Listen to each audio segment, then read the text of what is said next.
Tous ici avons connu, connaissons ou allons connaître une rupture.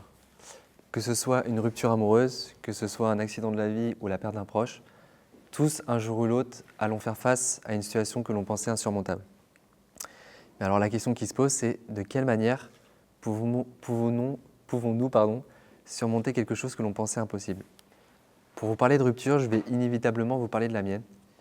Et avant de vous raconter mon histoire, je vais vous expliquer un petit peu quel garçon j'étais.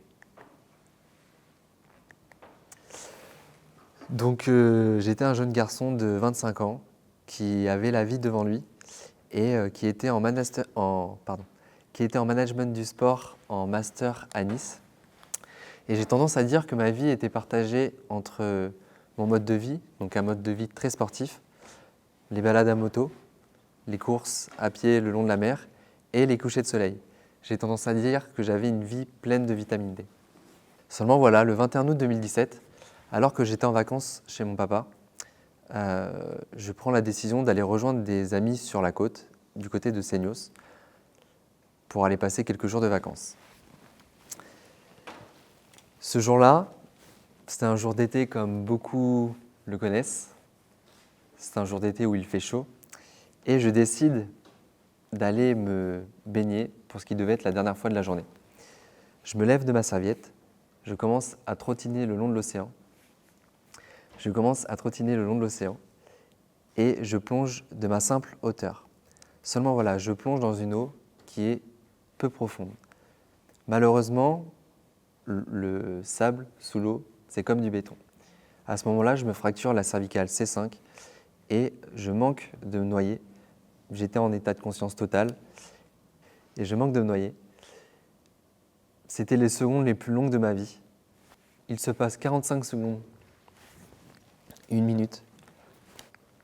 Et fort heureusement à ce moment-là, j'ai mon ami qui me sort de l'eau, qui m'allonge sur la plage et je lui explique que je ne sens plus mes jambes. À ce moment-là, s'ensuit la procédure classique. J'ai les maîtres nageurs sauveteurs qui arrivent sur la plage, pardon. J'ai le SAMU qui intervient et j'ai un hélicoptère qui atterrit sur la plage. Donc j'ai tendance à dire que c'était digne d'un film. Et à ce moment-là, donc, je suis héliporté à l'hôpital de Bayonne où je suis opéré pendant 7 heures. Et en fait, on va me retirer la cervicale C5 qui a été fracturée. Et on m'explique à ce moment-là que j'ai la moelle épinière qui a été touchée au niveau C6, C7.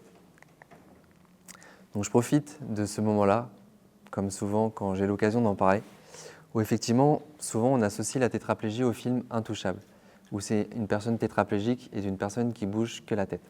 Or, c'est un petit peu plus complexe que ça. En fonction du niveau où vous allez toucher sur la moelle, vous allez avoir plus ou moins de possibilités.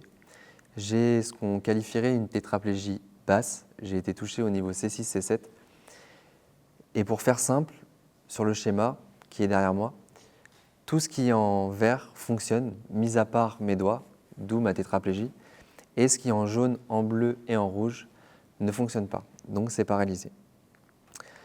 À ce moment-là, je me retrouve donc en réanimation, où je resterai 1 mois à l'hôpital, et j'entame une année de rééducation pour apprendre tous les gestes du quotidien, apprendre à composer avec mon nouveau corps. Donc à ce moment-là, je fais face évidemment à tout un tas de questions, car j'avais perdu tous mes repères, et je me retrouve à devoir reposer des bases pour pouvoir rebondir. Seulement voilà, comment redonner du sens à ce qui n'en avait plus et comment accepter une situation qui est inacceptable. J'ai tendance à dire que vous soyez en situation de handicap ou même valide, pour avancer dans la vie, il faut vous fixer des objectifs, des buts. Moi, mes premiers buts, à ce moment-là, c'était de regagner en autonomie.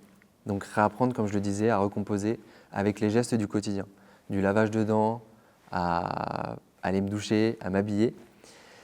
Et ensuite, mes autres objectifs, c'était la sortie du centre et la reprise des études. À ce moment-là, à la sortie du centre, je me confronte à une nouvelle réalité. Cette réalité, c'est que je fais face à un monde qui n'est pas forcément sensibilisé à la question du handicap. Et j'ai dû non seulement me réapproprier mon rapport à la société et mon rapport à l'autre.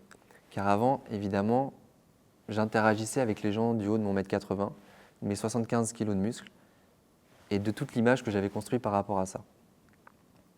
Là, je dois interagir d'une autre manière, assis, face à des gens qui me parlent à hauteur, et forcément, il y a un rapport de force qui va se créer.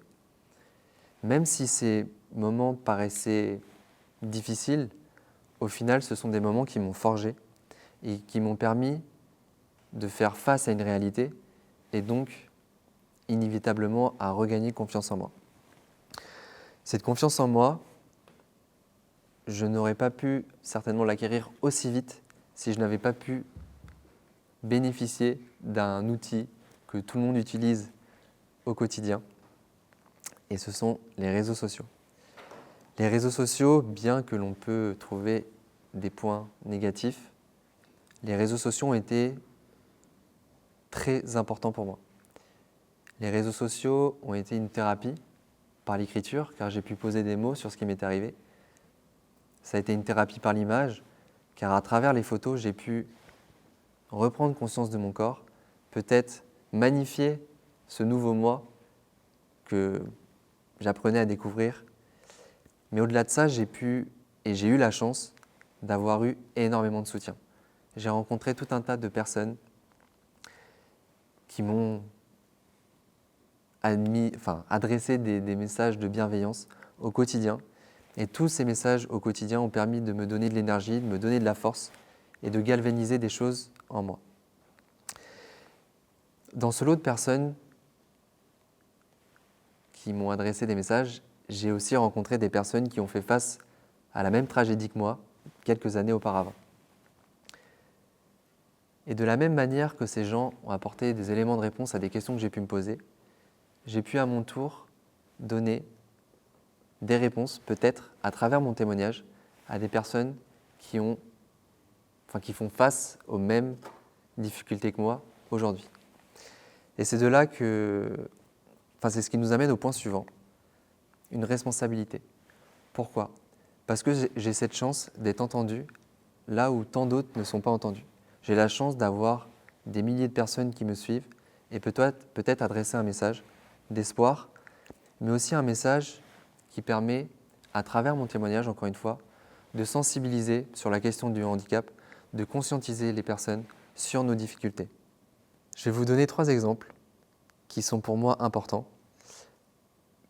et que j'ai souvent l'occasion de donner. Je vais vous parler de l'exemple de l'architecte.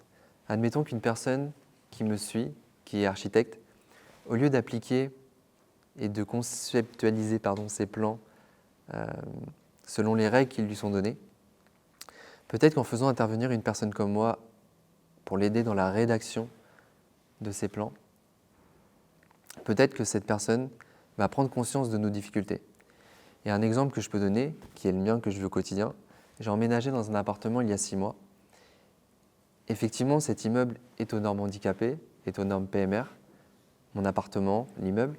Seulement entre la réalité et les normes, il y a une grosse différence.